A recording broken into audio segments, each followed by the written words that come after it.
Magandang umaga, tanghali, hapon at gabi. Kung mga oras nyo ito napapanood, kamusta kayong lahat?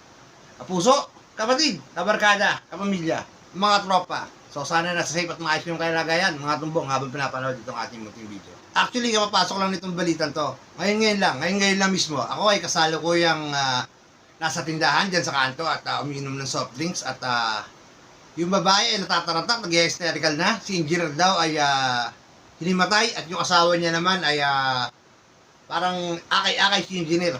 So, personal na nasaksihan niya ng aking mga mata. Kaya lang, it's a life and death situation that every second counts. Kung kaya naman, mas minabuti ko nagtumakbo para puntahan yung mga tauhan ni engineer para humingi ng tulong at i-rescue yung boss nila. Ganon ang sitwasyon. Panoorin natin. Kunin nyo! Si engineer, hindi na tayo. Paano ba siya matulungan mo? Bilisan nyo lang sa tindahan! Bilis! Puta na mawala ng mali yung amo nyo eh. Takbo!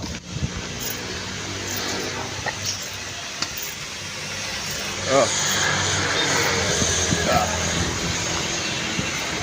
Engineer, lima tayo pare. Ano pa na si engineer? Lang. Hoy, pare.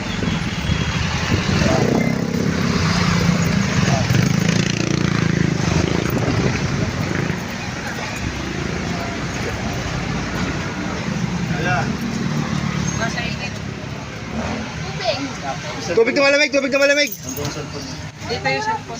Huwag yung gano'ng paligiran, baka di naman magkaroon ng air ventilation. Oh.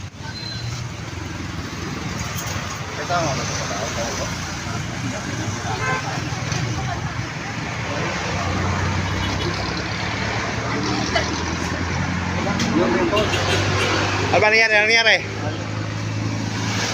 Ammonia. Yan, isa tayo na siya kasabi niya. Hindi niya na sa hospital, baka na-stroke niya. Stroke yan pag ganyan na sa likod. Nagpadala niya na sa hospital. Ay, nagluluto. At kung inyong napansin at narinig, ang sabi ng kaibigan na tropa nating kapatid, dali na sa ospital at baka yun ay na-stroke na.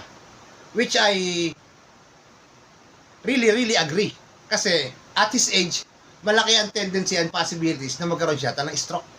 Lalo at wala siyang proper exercise. So kaya naman, ang ginawa ng inyong lingkod sumunod ay tinignan ko yung kanyang pulse rate sa pulso. And then, banda dito naman, yung kanyang respiration rate sa paghinga.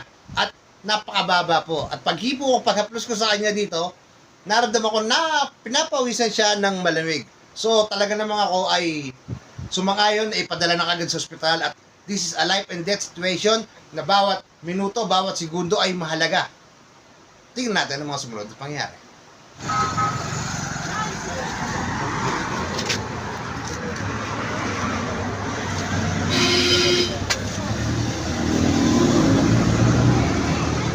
Paano ka na? Wala siya balanse. Nagkatong ba? Hoy! Dito ka lang kayo. Kailangan dali ng hospital. Tawagin mo si Kuya Sani. Barangay, kahit sa barangay! Barangay naman na. At ang sumunod na eksena ay hindi na nakuha ng cellphone ko pero nakita ng aking mga mata na siya ay isinakay na sa tricycle at dinala sa ospital ng 13. So nalobat kasi yung telepono ko mga tumbong eh. At ganon. Hoping na sana ay makarecover si engineer at makasurvive dito sa pangyayari na ito. So lagi yung tandaan, palagi may tsansa. Huwag tayong mawawala ng pag-asa. Kung may maitutulong tayo sa kapwa natin, mga katumbong, huwag natin ipagkait, huwag natin ipagdamot, gawin natin. Dahil kapag ang Diyos ang bigay sa atin ng tulong, siksik, liglig at umaapaw. Mas masarap maging mabuting tao kaysa maging gago.